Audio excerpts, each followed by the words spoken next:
هاي الأخلاق اليوم محتاجينها أن تتفشى، مثل الشيء الذي ينتشر بيننا في أوساطنا الإسلامية، خصوصا الشيعة الإمامية. احنا المعنيين، احنا الذين يجب أن نبيض وجه الأئمة، شئنا ذلك أم أبينا بإخلاقنا. مو يموت لنا واحد دعوفة تعبر، مو يموت لنا واحد إنسان اعتيادي ونرمي له 1000 طلقة. 1000 طلقة ليش؟ هاي الرعونة إلى متى؟ سمحوا لي بالتعبير، هاي الرعونة المركزة، مو أي رعونة.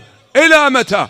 إذا عرس واحد مخربط القاع صايحة منه الغوث وعرس، وشنو يعني؟ وإذا عرس عدل أكبر برير جون عابس يهوى، هو من هو كله على بعضه؟ من هو ترمي له 1500 طلقة ليش؟ منو المعرس؟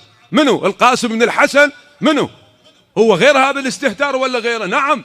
لذلك علي بن أبي طالب سلام الله عليه يقول من أمن العقاب. يا أخي أساء الأدب بعض الناس إذا صعد هنا موما وقال اتقوا الله، يقول ده روح انت قديم، تجيب له واحد يضرب على راسه هو يجر عدل.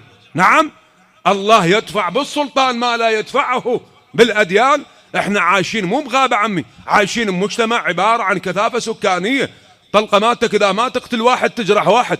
خلي عندك، اني اوصي نفسي واوصي جنابك للبعيد، خلي عندك شوية احساس بالمسؤولية يا اخي. نعم، هاي المسؤولية تضامنية. شوف ذول الغرب خو ما عتهم الحسين والعباس، اي نعم ما عتهم، لكن عتهم اشياء المفروض هو يقتدي بيها لو انا اقتدي بيه. العكس، المفروض هو يقتدي بيه.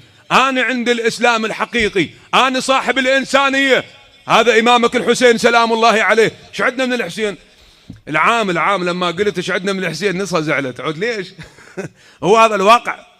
هو ليش تزعل؟ هذا سيد الشهداء سلام الله عليه. وين؟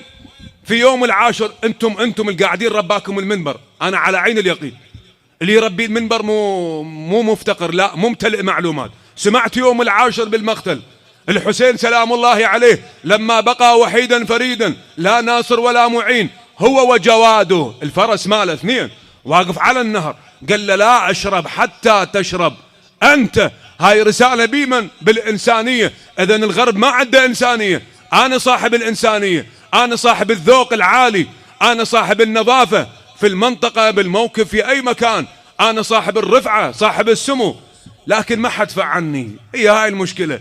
عندك بضاعة جميلة لكن هاي البضاعة يحتاج من يروجها. اي نعم، مو نخليها أداة للبركة.